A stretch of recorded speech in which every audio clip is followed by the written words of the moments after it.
soit béni. Amen. Je vous salue à tous dans le nom de Jésus. Que l'amour de Dieu, la grâce de Jésus, la communion du Saint-Esprit soient avec nous tous. Amen. À cette reprise, aux 7 églises d'Asie, il est dit à chaque fin de message, que ce soit pour Esmine, Pergame, Thyatire, Philadelphie, Laodicée, il dit que celui qui a des oreilles, qui n'a pas d'oreilles?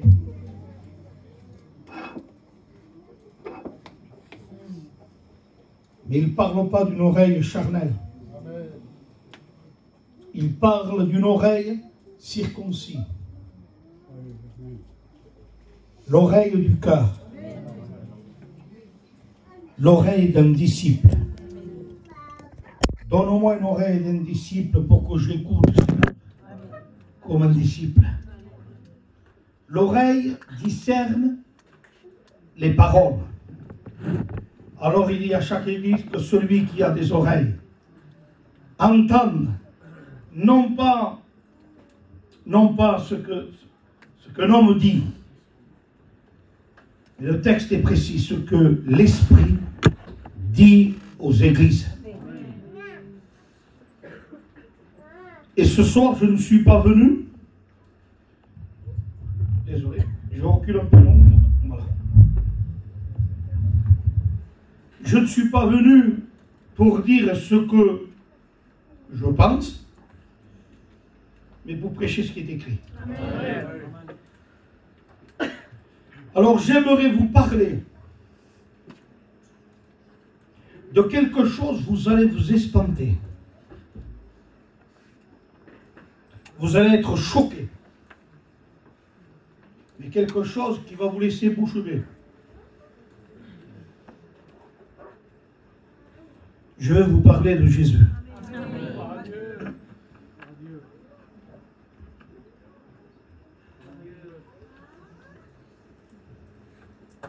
La Bible dit que Philippe descendit et il prêcha le Christ. Acte 8. L'apôtre Paul dira, nous ne prêchons pas nous-mêmes. On ne prêche pas un pasteur, on ne prêche pas une église. S'il y aurait bien quelqu'un qui aurait pu parler de lui-même, c'est pas nous, ce serait Paul. C'est un géant de la foi. La Bible dit qu'il a été hébreu, né des Hébreux. Circoncis le 8e jour de la race d'Israël, de la tribu de Benjamin, instruit au pied de Gamaliel, il connaissait la loi, grandi dans la loi.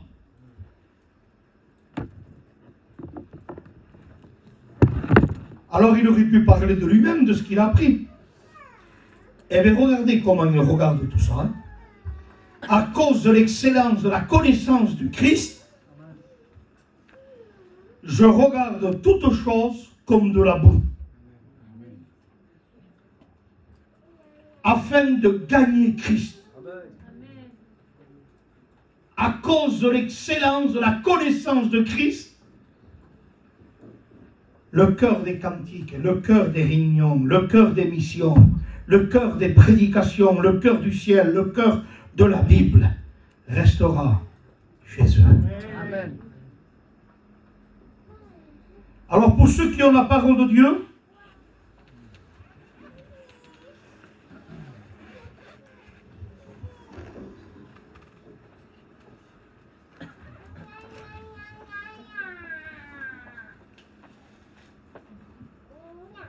Job, c'est un message que j'ai préparé, que j'ai à cœur pour demain matin au culte donc à Ricato. Je ne vous dis pas venez, restez à votre église. Mais si vous venez, je ne vous mettrai pas dehors. Non.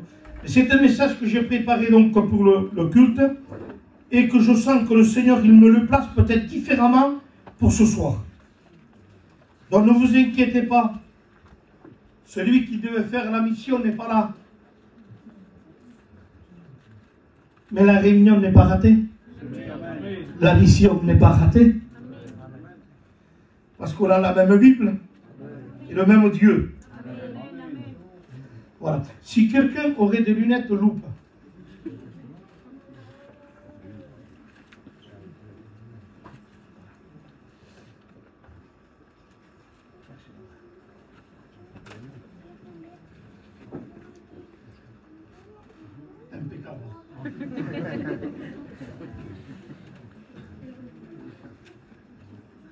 voilà, Job, où il est parlé d'une mine et des mineurs, pas moins de 18 ans, hein, des mineurs, ceux qui sont à la recherche dans une mine, qui creusent dans la montagne, qui creusent, et donc ils descendent et qu'ils explorent la galerie et qui sont à la recherche des pierres précieuses comme l'or pur, l'or fin, le diamant, l'onyx, la topaze, la némrode, le jaspe, le saphir, le diamant, toutes les pierres précieuses et l'or. Et ils sont à la recherche de ces pierres-là.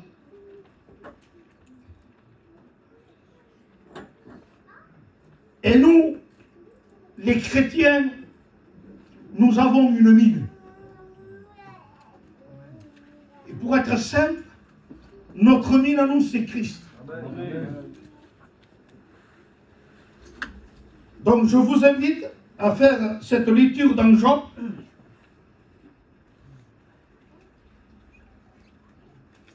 Bien sûr, il y a 28 versets. Et on va faire la lecture. Elle ne vous dérange pas la lecture? Je crois qu'il y a 28 versets. Je préfère bouger les feuilles que de manipuler une manette.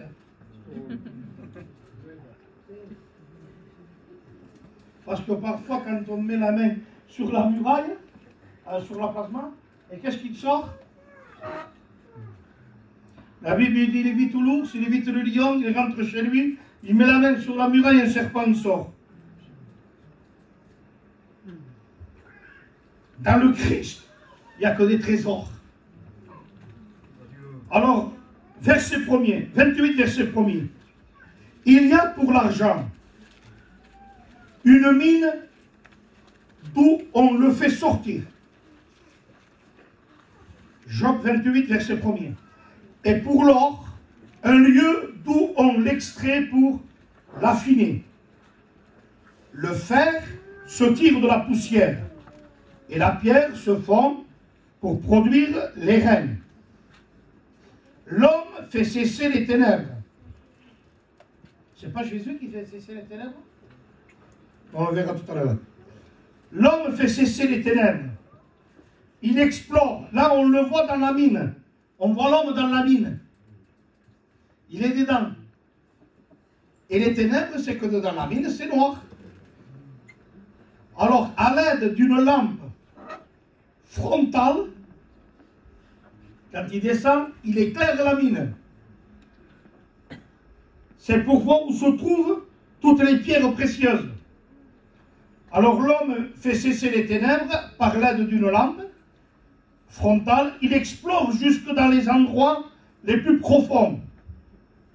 Les pierres cachées dans l'obscurité et dans l'ombre de la mort. Pourquoi c'est dans l'ombre de la mort? Parce que là, les hommes risquent d'y laisser leur vie. C'est un tremblement de terre, il y a un écoulement, et c'est la mort. Donc, ils sont là dans l'ombre de la mort, parce qu'ils sont en train de rechercher les pierres précieuses cachées au fond de la mine. Donc, ils sont à l'ombre de la mort. Est-ce que vous êtes prêts à mourir en Christ pour aller chercher les pierres précieuses?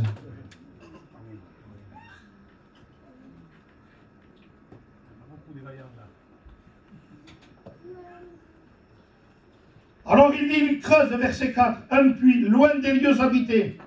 Ses pieds ne lui sont plus en aide. Il est suspendu, balancé, loin des humains.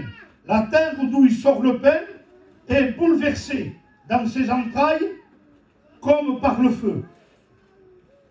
Ces pierres contiennent du saphir et l'on étouffe de la poudre d'or, l'oiseau de proie n'en connaît pas le sentier. Pourtant, l'oiseau de proie, il a de l'expérience, lui, pour s'en sortir. Hein? La proie ne lui échappe pas. On l'appelle même l'oiseau de proie. L'œil du vautour, l'œil qui voit tout, l'œil du vautour, l'oiseau de proie, ne l'aperçoit pas. Les fiers animaux ne l'ont point foulé. S'il y a bien des animaux qui sont fiers, c'est bien les hommes. Le lion n'y a jamais passé. L'homme porte sa main sur le roc, ça c'est le mineur, qui fait exploser, et renverse les montagnes depuis la racine. Il ouvre des tranchées dans les rochers, et son œil contemple tout ce qu'il y a de précieux. Il arrête l'écoulement des eaux, et il produit à la lumière ce qui est caché. Maintenant, on va au cœur du message. Il y a une perle que les chrétiens doivent trouver dans cette mine. Mais la sagesse, quel trésor. Où se trouve-t-elle? Où est la demeure de l'intelligence? L'homme n'en connaît pas le prix et ne se trouve pas dans la terre des vivants. On essaye de se relever, on essaye de trouver la force dans les hommes et dans les locales. Tu ne te relèveras pas, tu ne te sauveras pas. Tant qu'on cherche le secours dans l'homme, dans les lieux, il ne se passera jamais rien. Il faut que tu saches où se trouve le trésor de la sagesse. Sagesse, ça veut dire capacité, force, possibilité. Alors il dit, l'homme ne connaît pas le prix. Elle ne se trouve pas dans la terre des vivants. L'abîme dit, elle n'est point à moi. La mer dit, elle n'est point avec moi. Elle ne se donne pas contre l'or pur. Elle ne s'achète pas au poids de l'argent. Elle ne se pèse pas contre l'or d'Ophir, ni contre le précieux onyx, ni contre le saphir. Elle ne peut se comparer à l'or, ni au verre. Elle ne peut pas s'échanger pour un vase d'or fin. Le corail, le cristal, n'y sont rien auprès d'elle. La sagesse vaut plus que les perles. La sagesse vaut plus que les perles. Aujourd'hui, ceux qui sont ignorants et mal affermis, ils croient que la sagesse, c'est par l'espace. Parle pas. Non, la sagesse parfois, la Bible dit dans des temps comme ceci, le sage se tait. C'est vrai que quand il faut se taire, il faut se taire. Mais dans Proverbe chapitre 1, il dit la sagesse est le cri. La sagesse, elle parle. Pas pour rien dire quand elle parle. C'est pour montrer le sentier de la justice. Parce que quand quelque chose mérite d'être repris et qu'on ne le reprend pas parce qu'il nous a fait un costume, où est la vérité et la sagesse? L'église, elle ne peut pas tenir si elle est familiale. L'église, elle ne peut pas tenir si c'est l'église qui choisit les pasteurs. L'église, elle ne peut pas tenir si tout le monde fait ce qu'il veut. Et que les chrétiens veulent prendre la place des bergers, que les bergers se mettent à la place des brebis. Ça va être un christianisme à la mer. C'est le bateau qui a pris l'eau, c'est le naufrage. Dieu a placé dans le corps chaque chose à sa place et une place pour chaque chose. Que le berger prenne des coups pour les brebis, c'est normal. C'est biblique. Mais que les brebis prennent des coups à cause des bergers, c'est anti-biblique. Que le berger dirige les brebis, c'est biblique. Mais que les brebis dirigent le berger, c'est anti-biblique. Vous voulez qu'on continue sur la sagesse? La sagesse vaut mieux que les perles, la topaze, des topis, et les pointes sont égales. L'or pur n'entre pas en balance avec elle. L'or pur ne rentre pas en balance. Elle ne peut pas se comparer. Mais que c'est beau. J'arrive pas à faire la lecture, ma comprend. Proverbe 31. Il dit que la femme vertueuse, elle a bien plus de valeur que les perles et les diamants. Le cœur de son mari est confiant en elle. Elle lui fait du bien et non du tort. Elle est une véritable sous-tasse. Parce que le café, quand il est un petit peu en colère, il chauffe. Et quand il déborde un peu, la sous-tasse est là justement pour ne pas laisser salir la table. Comment voulez-vous qu'un couple chrétien ça marche si la femme raconte tout à sa mère et à son père? Baptise-moi, je ne veux pas te baptiser, je vais te noyer.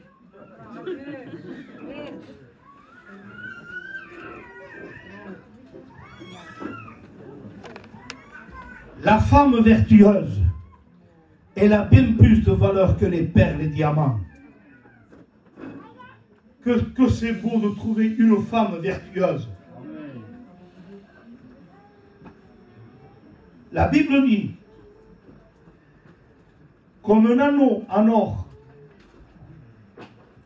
au nez d'un cochon, est une femme belle, mais insensée. Ma femme, il est belle, mais il a un mauvais caractère. Ma femme, elle est propre, elle s'habille bien. Mais à toutes les disputes, il met sa langue. Il dit, ayez non cette parure de prix extérieure qui consiste dans les cheveux tressés, plein de mèches, plein de maquillage, plein d'or. Il dit, ayez cette parure à l'intérieur. L'esprit doux et paisible, la perle de grand prix, ce n'est pas se comparer, c'est se connaître à l'intérieur. C'est ça la valeur. Un beau foyer, c'est pas d'avoir une belle voiture, une caravane à 4 000 € ou 30 000 €. Un beau foyer, c'est quand le mari, Éphésiens 5, aime sa femme et que la femme, elle est soumise à son mari. Quand le mari prend soin de sa femme et que la femme respecte son mari. Ça, c'est des trésors qu'il y a à l'intérieur. On continue? Ne sortez pas. D'où vient la sagesse? Elle est cachée aux yeux de tous les vivants. Elle est cachée aux oiseaux du ciel. C'est Dieu qui en sait le chemin. C'est lui qui en connaît la demeure. Il voit jusqu'à l'éternité de la terre. Il aperçoit tous les cieux. Quand il régla le poids du vent et fixa les mesures des eaux. Quand il donna la loi à la pluie et qu'il traça la route de l'éclair et du tonnerre. Alors il vit la sagesse et il la manifesta. Il posa les fondements et l'a mis à l'épreuve. Puis il dit à l'homme, voici. Alors ce soir, je vous invite à rentrer dans la mine et on va sortir avec une perle d'onyx, de topaz, de l'émeraude. Vous en voulez une? Eh bien, on va sortir avec une. Parce que tout le reste est renfermé dans celle-là. Il dit, puis il dit à l'homme, voici la crainte du Seigneur, c'est la sagesse. S'éloigner du mal, c'est l'intelligence. Il est intelligent, il prêche bien. C'est pas la preuve. Il est intelligent comme il chante, c'est pas la preuve. Il dit, l'intelligence, c'est s'éloigner du mal. Qu'est-ce qu'il est intelligent? Comme il a parlé, non. Qu'est-ce qu'il est intelligent? Comment il vit? La sagesse de l'homme se voit dans sa voie qu'il prend. Qu'est-ce que c'est l'intelligence et la sagesse? L'intelligence, c'est je sais qu'il ne faut pas fumer. Je prends un exemple parmi tant d'autres. Et la sagesse, c'est quoi? C'est je ne fume pas. Je sais qu'il ne faut pas faire ça. Je peux l'enseigner qu'il ne faut pas faire ça. Je peux expliquer qu'il ne faut pas faire ça. Je suis intelligent. Et pourquoi je le fais? Je sais que ça ne se fait pas. Je peux expliquer que ça ne se fait pas. Et je le fais. Alors, tu es intelligent, mais tu n'es pas sage. Parce que la sagesse a été justifiée par ses œuvres. C'est clair? La sagesse a été prouvée par ce qu'elle fait, par ce qu'elle vit. Et aujourd'hui, on doit baptiser des personnes, non pas qui ont trouvé l'intelligence, mais la sagesse. La crainte du Seigneur, c'est la sagesse.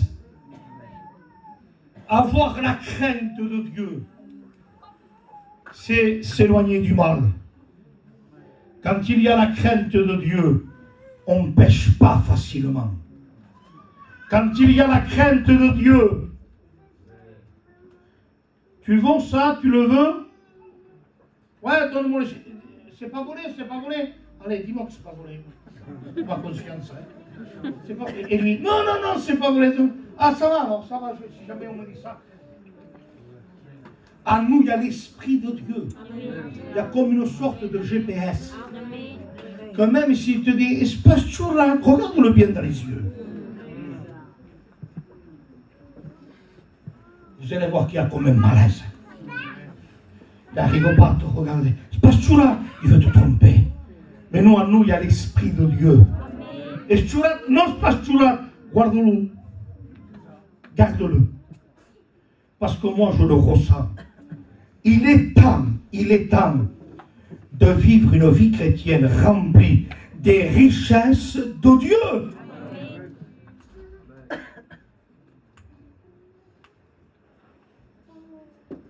On rentre dans le message.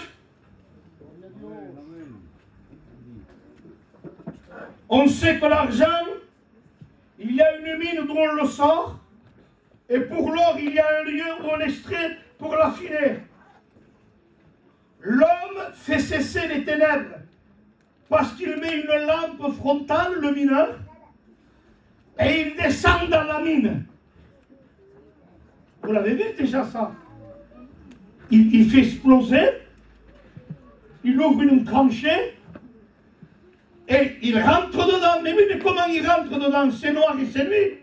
Alors, il n'a pas une lampe à la main, parce qu'il dit, ses pieds ne lui sont plus en aide.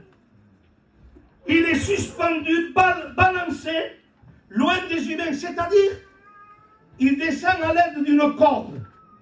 Il s'attrape à la corde, ses pieds ne lui sont plus en aide, et il est balancé, loin des habitants. Alors comment il fait quand il descend pour éclairer? Parce qu'il faut qu'il éclaire. S'il faut la lampe à la main, comment il fait pour descendre avec la corde? Il ne peut pas. Donc ce n'est pas une lampe à la portée de la main. C'est une lampe à la portée au niveau du front. C'est une lampe frontale. Là où il regarde, la lampe suit. La Bible ne dit-il pas ta parole? Et Psaume 119, verset 105, ta parole est une lampe à mes pieds, une lumière sur mon sentier. Ça veut dire que le mineur, quand il va rentrer dans la mine, il a la vision de la lampe. Il descend avec la vision de la parole. Si vous voulez rentrer dans la vie chrétienne, la vie en Christ, et que vous voulez vous épanouir, trouver la vie de triomphe, trouver la victoire sur le péché, trouver la joie, trouver le bonheur, trouver la sagesse, il vous faut creuser, chercher en Christ par le moyen de la lampe. C'est avec la Bible, avec cette lampe-là, qu'on va avoir la vision.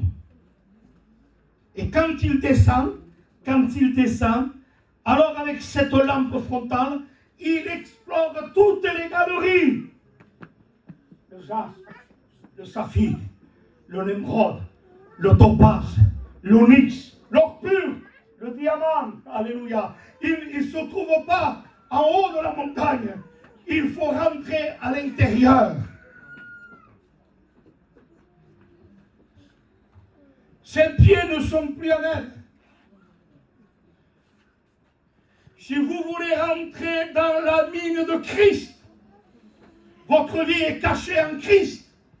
Si vous voulez rentrer dans la mine du Christ, il va falloir cesser la marche religieuse. Il va falloir cesser les pieds, la marche charnelle. Clocher de deux côtés. Un pied sur le trottoir et un pied sur la route. Ses pieds ne lui sont plus en aide. Paul dira, ce n'est plus moi qui vis, mais c'est Christ qui vit en moi. Alors ses pieds, ses raisonnements, sa façon de marcher, parce qu'aujourd'hui on se crée un 5e évangile. Au lieu d'avoir, comme disait le cantique, l'onction c'est une émotion. Au lieu d'avoir une relation, on vit dans la religion. On perd la vision, dit le cantique. On perd la vision. Et on marche comme ça. La joie s'en va, la paix s'en va. On continue, on vient à l'église et ça devient comme quelque chose de traînant. C'est lourd. À l'église, oh, on va à l'église, je me force un peu. Mais comment? La Bible dit, je suis dans la joie quand on me dit, allons à la maison de l'Éternel. Et on traîne, vous savez pourquoi? Parce que je vis la vie chrétienne à ma façon. Alors il va falloir, tu veux être un bon mineur, un chrétien à la recherche des trésors dans la parole, des trésors dans la communion, se tenir devant sa face. Tu veux recevoir des réponses, ses promesses, alors il va falloir mettre les deux mains sur la miséricorde de Dieu, Amen. Sur la grâce de Dieu. Amen. Je descends, mais mes pieds ne m'en sont pas en aide. J'y vais, Seigneur, mais sans aucun appui. Je ne m'appuie pas sur mes 30 000 € que j'ai de côté. C'est pas ça ma joie. Je ne m'appuie pas sur mes preuves à moi, mes repères à moi. C'est ma vie, ne touche pas. Non, non, non, non. Mes pieds vont se décoller. Parce que je vais saisir la grâce. La corde de la miséricorde. Et là, mes pieds vont être suspendus. Ça y est, tu fais plus ce que tu veux? Non, Seigneur. Non. Tu ne vas plus où tu veux, tu es plus léger, tu es plus mondain, tu es plus charnel. Non, non, non. Oh Seigneur, j'ai plus mes pieds. Eh bien, où est le problème? Mais après, quand j'irai au mariage, je ne pourrai pas claquer et danser. Tant pis, tu les as perdus. Parce que moi, je veux partir en vacances, aller à la piscine, et j'ai envie de me baigner et de me snapper. Tu vas couler, tu n'as plus de pieds.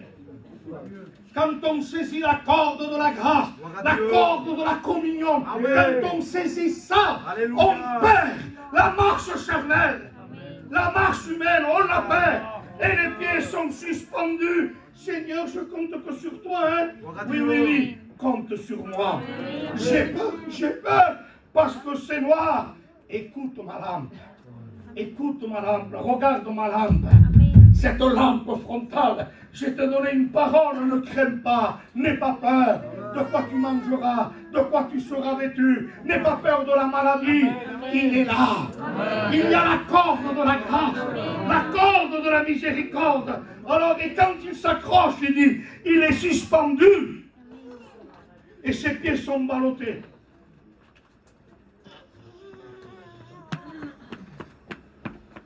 Mon frère, viens m'aider. Pas Binoujoda. Il est loin des lieux habités. le Seigneur veut t'apprendre. Si tu veux le chercher dans la mine, si tu veux chercher dans le vrai trésor, alors il va falloir que tu ne t'appuies pas sur un pasteur, que tu ne t'appuies pas sur une église, que tu ne t'appuies pas sur un local, ni sur une mission, ni sur un orateur. Personne, loin des lieux habités, Dieu veut te rencontrer tout seul. Il te veut face à face. Il ne veut pas que tu te contentes mardi, jeudi, dimanche. Mardi, jeudi, dimanche. Ça va pas. Ça va pas. J'ai un peu de joie aujourd'hui, fais-moi chanter. Ah, qui ne m'invite pas à chanter, hein, parce que j'ai la machine à laver qui a cassé, alors je suis énervé. C'est une vie chrétienne, pas d'un mineur riche. C'est une vie chrétienne de clochard. Pardon. De partout. Alors que nous avons un Père riche, nous avons une mine remplie de tout de trésors, de sagesse, de connaissance, de gloire, de sainteté, d'esprit, de consolation, d'amour, de justice, de vérité. Il y a une mine. Alléluia. Alors il dit, loin, loin, loin des lieux habités. Je parle pour quelqu'un, peut-être que je prophétise. Tu ne te relèveras pas tant que tu cherches le secours dans l'homme. Tant que tu cherches le secours dans un livre, tant que tu cherches le secours dans l'homme, dans la religion, dans la théologie, peut-être qu'il faut que je parte pendant les mois. Ne pars pas. Peut-être qu'il faudrait que je jeûne, mange plus. Alors qu'il faut faire, cherche Dieu. Ne cherche pas Bethel. Elle va devenir une ruine. Cherche elle, Bethel, le Dieu de la maison. Ne cherche pas la maison, cherche le Dieu. Et si tu veux trouver le Dieu d'Israël, le Saint d'Israël, il faut le chercher dans une mine, loin des lieux habités. Ce pasteur ne me fait plus cas. Il n'y a personne qui m'aide. Cette église ne me fait pas cas. L'ancienne ne me fait pas cas. C'est Dieu qui est en train de te former là. Je la tirerai au désert et je parlerai à son cœur. Il te veut seul. Aujourd'hui, on passe tourner. Demain, on est Pierre au bord d'un feu. Je ne le connais pas. Aujourd'hui, il pleut feu. Demain, on est éteint. On a du feu. On est éteint. On a du feu. Et on devient lunatique. On a besoin de ne plus tourner en rond. On a besoin d'aller à la source. D'aller direct à la source. Dieu nous a appelé la communion de son Fils. Alléluia. On continue? Amen. Alors il a les pieds suspendus. Aucun secours. Loin des lieux habités. Dieu te veut seul.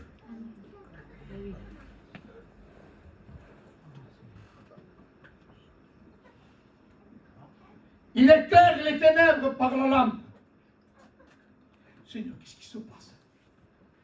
Mais qu'est-ce qui se passe? Je ne comprends plus rien.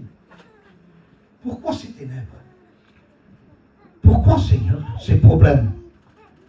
Pourquoi les pasteurs changent? Mais pourquoi c'est plus comme avant? Et pourquoi? Et on s'interroge et on se pose pourquoi? Et pourquoi c'est plus comme ça? Et pourquoi c'est plus comme ça?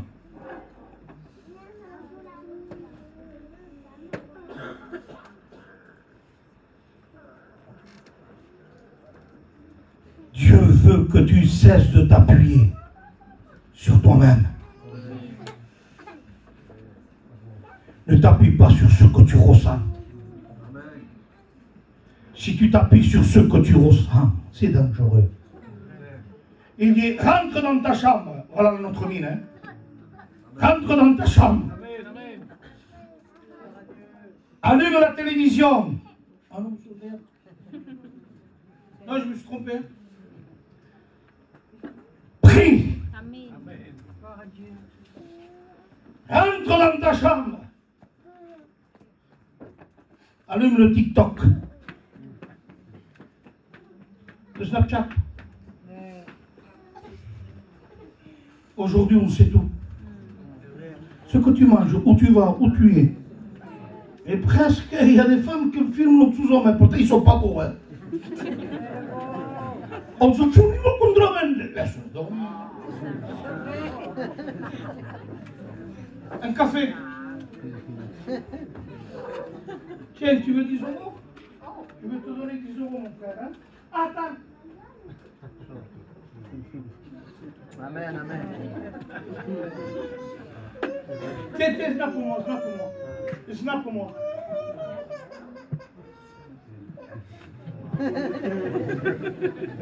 C'est vrai. Pourquoi je dis ça? Pourquoi? Parce qu'il dit, ferme ta porte. Là, il n'y a plus personne. Ton Père qui voit dans le lieu, et le snap n'est plus un secret. La communion n'est plus un secret. Voilà pourquoi, dans les églises, il n'y a plus l'onction qu'il devait y avoir. Ferme ta porte, au bruit, au souci, d'accord. Mais ferme, que ton aumône se fasse en secret. Et que ta main droite ne sache pas ce que fait ta gauche.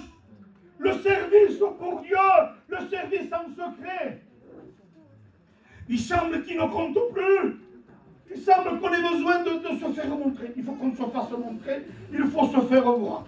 Eh bien, tu auras la récompense des hommes. Et c'est quoi la récompense des hommes?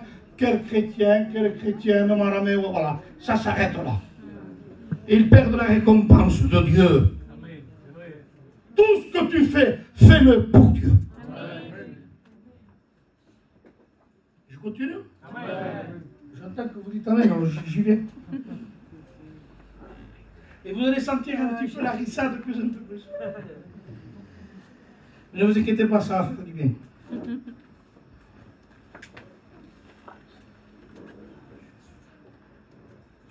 L'oiseau de proie n'en connaît pas le chemin. Les plus fiers animaux ne l'ont point aperçu. Le lion n'y a jamais passé. C'est une mine où l'aigle de proie passe, il ne se rend pas compte. Le lion, le roi de la savane, avec sa marche majestueuse, royale, il passe, il n'y a rien ici. Vous savez qui c'est l'homme de proie? Les fiers animaux, vous savez ce que c'est ça? C'est les savants, c'est les philosophes. L'œil du vautour, c'est l'homme d'expérience, c'est l'homme intelligent dans le monde. Ils n'ont pas aperçu. Il dit, Père, je te loue de ce que tu as caché ces choses aux savants et aux intelligents, aux vautours, aux lions. Tu les as cachés et tu ne les as révélés, nous, tes enfants. Mais la sagesse, où se trouve-t-elle? Verset 12. La sagesse, où se trouve-t-elle? C'est une question qui est posée. Vous le savez, où se trouve la sagesse?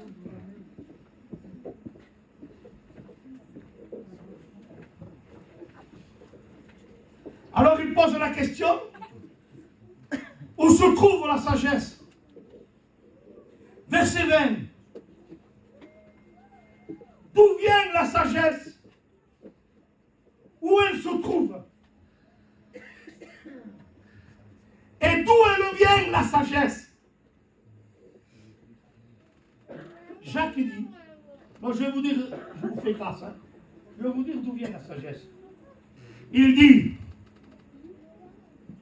que tout cadeau parfait, toute grâce excellente descend d'en haut. La sagesse charnelle, terrestre, elle est, dites-le, c'est vous qui l'avez dit, elle est charnelle et diabolique. Pourquoi la sagesse charnelle est diabolique? Parce que ça fait un mois qu'il ne me dit rien, mais le jour où il va me dire quelque chose, souvent. Alors c'est une sagesse charnelle. Mais la sagesse d'en haut, Jacques 3, Donc la sagesse, elle vient d'en haut. Et les premiers romans, purs, pas d'hypocrisie. Conciliant, exemple d'hypocrisie. Alléluia. Lisez chez vous Jacques 3 et vous verrez la nature, la source de la sagesse, elle vient d'en haut. Où se trouve la sagesse? Seul Dieu en connaît le chemin. Et là, on va aller direct dans le cœur. Colossiens.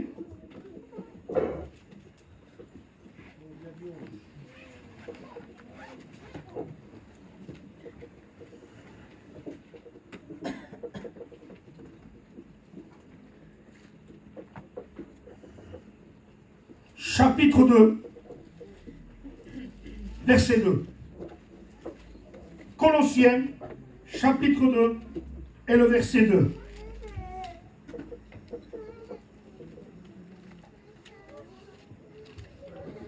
Maintenant, il va falloir se suspendre, il faut y aller. Il va falloir pas se contenter que d'écouter.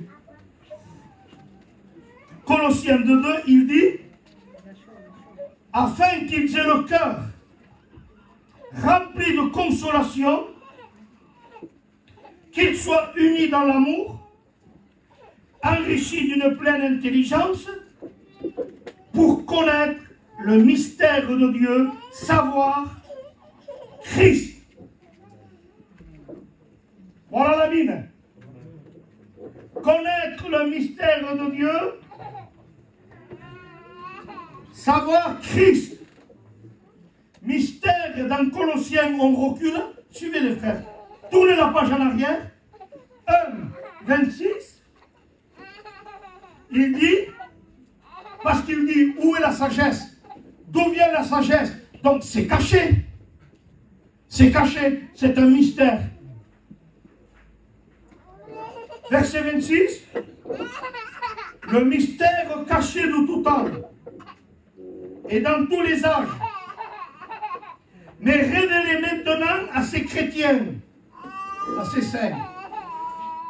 Dieu a voulu faire connaître la glorieuse richesse de ce mystère parmi les païens.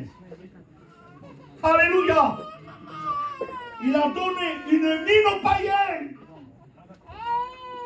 les trésors aux païens. Et c'est quoi?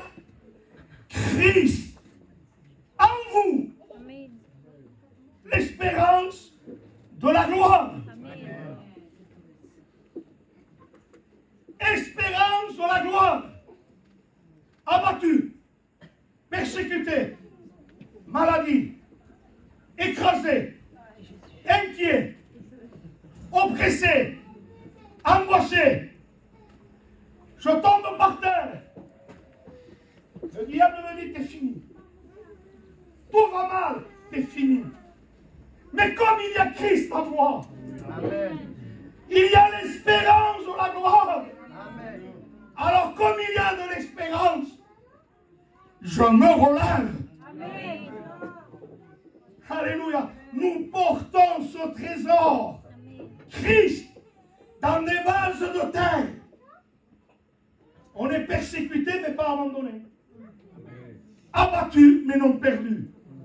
Oppressé, j'en peux plus. Je voulais mourir. Attends, hein, t'as le trésor? Non, ne meurs pas parce que tu sais pas où tu vas. Oppressé mais non réduit à l'extrémité.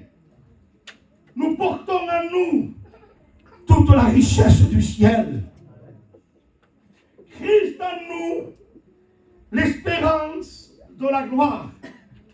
Alors écoutez, verset 28, si c'est lui le trésor, si c'est lui la mine, alors il dit, verset 28, c'est lui que nous annonçons. Vous y êtes? Il sait? Alors il dit, c'est lui que nous annonçons. C'est le ministère de l'évangéliste qui annonce Jésus dans l'évangélisation. 2. Exhortant tout homme. Ça, c'est le ministère pastoral, pasteur. En instruisant tout homme. Ça, c'est le ministère de docteur. L'évangéliste annonce Jésus. Le pasteur exhorte Jésus. Et le docteur, il instruit Jésus. Afin que l'homme soit devenu ou présenté à Christ et qu'il soit devenu parfait en Christ. C'est lui que nous annonçons. C'est lui que nous exhortons et c'est lui avec lequel nous instruisons le peuple. Moi je suis de Paul, moi je suis d'Apollos, moi je suis de Céphas, moi je suis d'un tel, moi Christ. Le trésor est-il divisé? Arrêtez avec la division. Arrêtons avec la division. Christ est-il divisé? Est-ce Paul qui a été crucifié pour vous? C'est un pasteur qui a donné sa vie pour vous? Eh bien aujourd'hui on arrive à diviser quand même.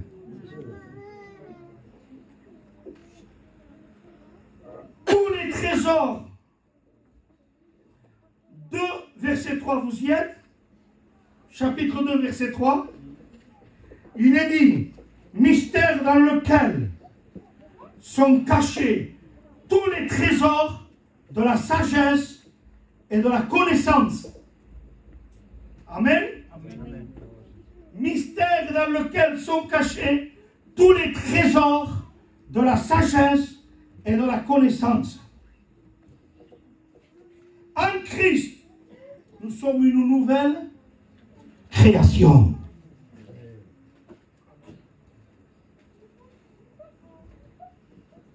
Alors on va rentrer dans la mine maintenant. Ne restez pas en haut candidat quand vous allez à l'école biblique. Parce que si vous restez en haut de la mine, il n'y a pas de pierres précieuses, il y a des cailloux. Et on va descendre de l'école biblique, de la mine, de la communion avec des cailloux. Il n'y a que ceux qui rentrent dedans dans les profondeurs de la mine qui vont chercher les trésors de leur pur, leur fin. Mais ceux qui restent en haut, les chrétiens, les pasteurs qui restent en haut et qui ne descendent pas, ah, ils se remplissent les poches de pierre. Parce qu'il y a tel texte, parce qu'il y a tel enseignant, parce qu'il a appris au Romains 12, ou parce qu'il... Alors il vient, il prêche, laissez-le prêcher. Et on le laisse prêcher. On s'attend à des pierres précieuses, hein, et on voit des cailloux. D'où ils viennent? Mais normalement, il reste en haut de la montagne, qui est dedans. Il faut qu'il rentre dans la communion. Qu'est-ce qu'on fait avec les cailloux? Il sert à quoi les cailloux? Il sert à quelque chose. Eh bien, à lapider quand quelqu'un pêche, oui ou non? Et qui, au milieu de nous, ne trébuche pas, ne glisse pas? Qui ne trébuche pas, qui ne glisse pas et qui ne pêche pas accidentellement? Ou par manque de faiblesse? Alors là, ils viennent, ils sont pleins de cailloux. La vérité, la vérité, la vérité, et la vérité, et la vérité. Et toi, bam, l'oreille coupée, le bras coupé. C'est des cailloux. Bam, bam, bam, bam. C'est des pierres qui jettent. Hein. Tu ne dois pas faire ça. Tu ne dois pas faire ça. Tu ne vaux rien. Tu n'es pas converti. Et tu es comme ça. C'est des cailloux. Bam, bam, bam. Et au lieu d'être reconstruit en Christ, alors il te lapide, tu es en train de te détruire. L'Église n'a pas besoin des pasteurs avec les poches remplies de cailloux. L'Église a besoin d'un petit David qui arrive avec un petit panier et qui va voir ses frères. Et qu'est-ce qu'il donne à ses frères dans ce panier? Comment? Du pain. Du pain. Alléluia. Il apporte du pain à ses frères. Ah oui, hein? David, il avait des pierres. Il savait où c'est qu'il fallait les chercher, les pierres. Mais les pierres, c'est pas pour ses frères. Mais c'est une pierre qui a été cherchée dans le Torah et qui les a mis dans sa judiciaire. C'était pour qui? Le pain, le panier, c'est pour ses frères. pierres sont pour le diable. Il y a trop d'églises qui utilisent des textes et des textes, des textes et des textes. On les utilise comme des pierres. Bam, bam, bam. Et c'est écrit, hein, t'as fait ça, toi, t'es comme ça, toi. Hein. Alors on se lapide. Et là, quand tu je te le perds, et toi, qu'est-ce que t'as fait, toi? Si, mais toi, qu'est-ce que tu m'as dit, toi? L'autre est à côté. Boum! Et c'est pas moi. Si, mais toi, tu étais avec lui, tu étais à côté de lui. Alors, si tu es à côté de lui, tu es avec lui. Mais j'ai rien fait, moi, je l'aime. Si, mais tu es à côté de lui, comment? Il faut haïr, alors. Si toi, tu n'aimes pas ce pasteur, moi, il faut que je l'haïsse. Tu es dans les rames, et en plus, tu me l'imposes. Où c'est qu'on va? Où c'est qu'on va? Non. Nos pierres pris dans les torrents ne sont pas pour lapider nos frères et nos sœurs. Pour ton frère ne soit pas une doigt pointu, soit une main de secours. Il a pris la pierre et il a dit à Goliath, je viens contre toi. Pourquoi il a pris les pierres? Il dit, écoute Goliath, j'amène du pain moi mes frères, et toi tu les insultes. Alors moi je les nourris et pour toi je vais te donner les pierres.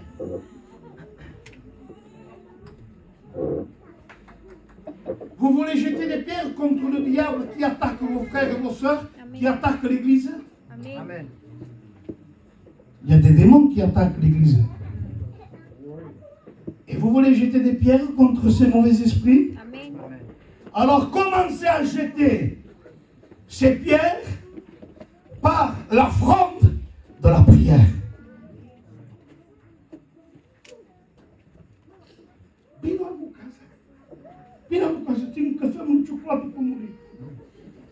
J'arrive. Entre. Je te bois un café, oui. Alors, oui, ça va, t'as pas besoin de rien. C'est une sagesse charnelle, ça. T'as pas besoin de rien, oui, non, rien, ça va. Et il y a petit à petit, oui, oui. Alors, comment tu vas? Ça va, toi, le pasteur de l'église?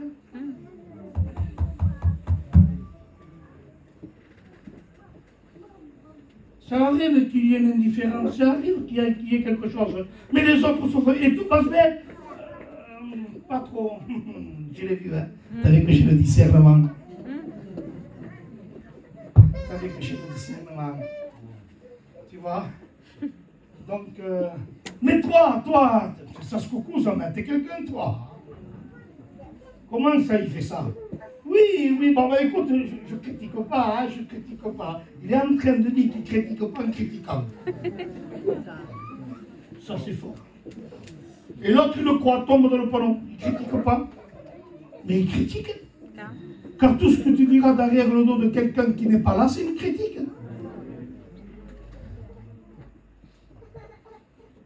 Alors ça rentre.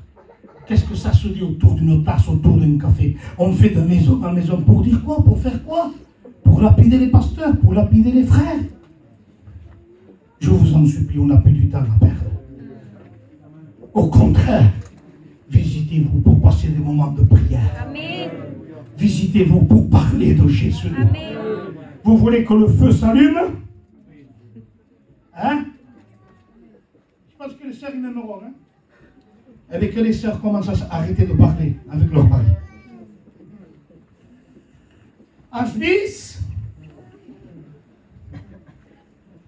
qui en a rien, et lui il a le coup, qui en a rien. Asbis, t'as vu? Quoi? T'as pas fait casse, non? Ou tu vas dire ça à ton mari? Tu veux l'empoisonner? Et avec l'autre là-bas, t'as vu comment il le considère, comment il lui fait cas? Rien grâce. Hein? Rien grâce. Ça fait 2 fois, donc. Il compte tout. Ça fait 2 fois, donc. Il compte tout. Comptez combien de temps vous priez plutôt. Vous êtes en train de tisser une toile dans l'église, vous allez tout détruire.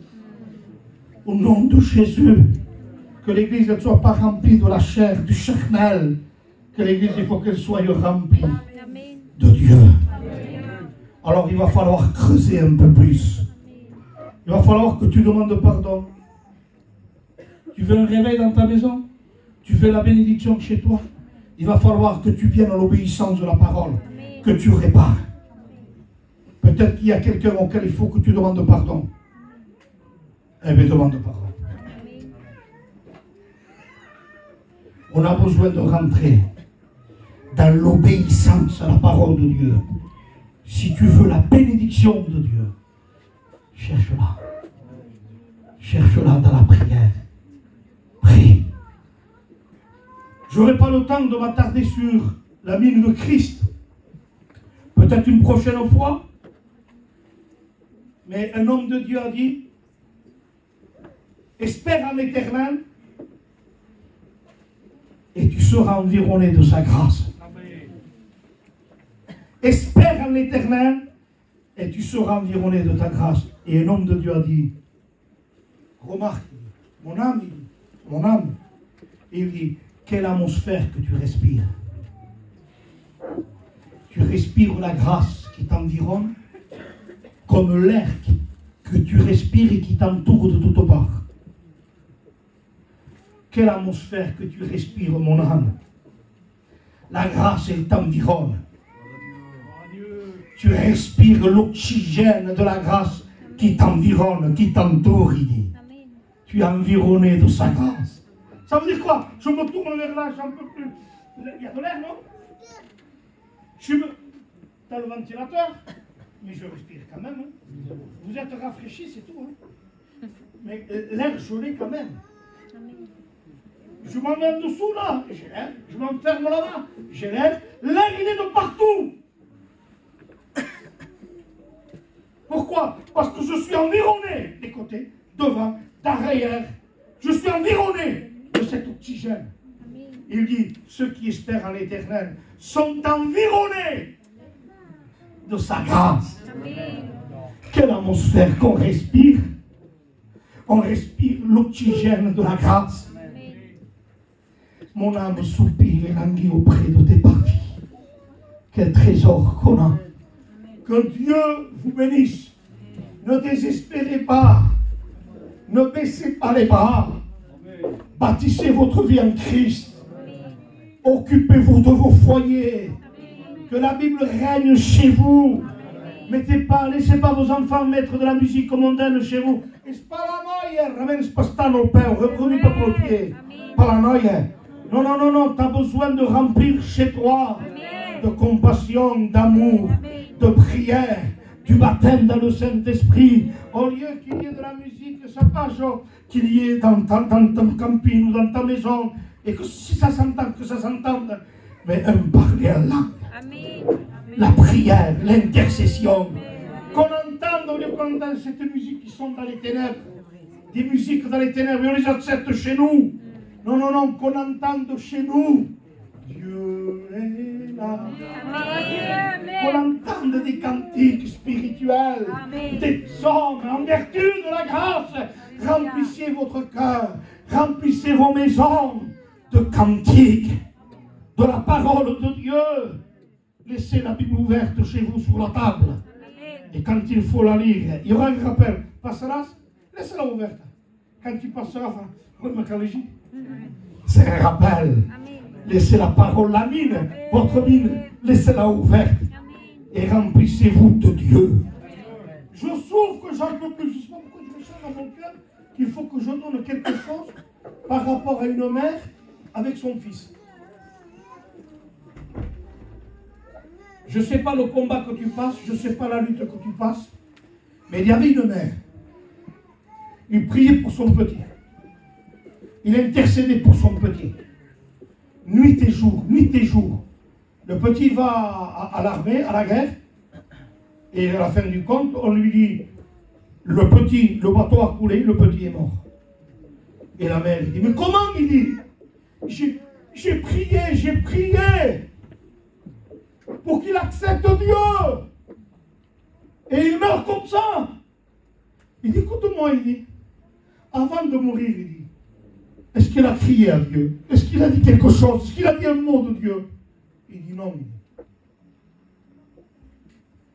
Il a coulé sans crier à Dieu. J'ai prié, j'ai prié, j'ai prié. Tu es fidèle à tes promesses, toi, Seigneur. Et j'ai prié. Écoute-moi, il dit, s'il ne s'est pas converti en dehors de l'eau, il va se convertir sous l'eau. Madame, il dit, votre petit est mort. Quelques jours passent, quelques mois passent, et il entend cette femme qui priait. La prière, il respirait la prière. Il vivait dans la prière. Il ouvre la porte, il ne voit pas son fils. Hein? Hein? Mon fils, elle choque. Il dit, mon fils, attends, il dit, je vais t'expliquer. T'es pas mort, je vais t'expliquer, maman.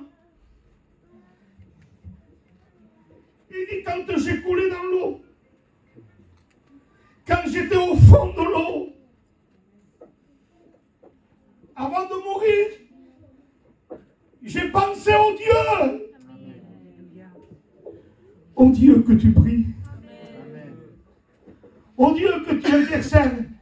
Et moi, j'ai crié à Dieu. Demain, il dit, ils sont venus me chercher au fond de l'eau. Et ils m'ont remonté à la surface. S'il ne s'est pas converti sur l'eau, il se convertira dans l'eau. On a besoin de prier, de prier, de prier. Et vous allez voir, tu verras la gloire de Dieu pour ta fille, pour ton fils. Tu la verras. Mais soit une femme, soit un homme de la mine, de la communion. Tu veux voir la gloire de Dieu chez toi? Alors il faut la mine tout entière. Je veux la Bible tout entière. Je veux manger l'agneau tout entier. Que Dieu vous bénisse. Alléluia. Vous ne partez pas d'ici sans la mine. Vous allez partir avec la sagesse. Donne-moi de la sagesse. Donne-moi la crainte, Seigneur. Je voudrais qu'il chante ce cantique, un temps de Babylone. On baisse les têtes. On baisse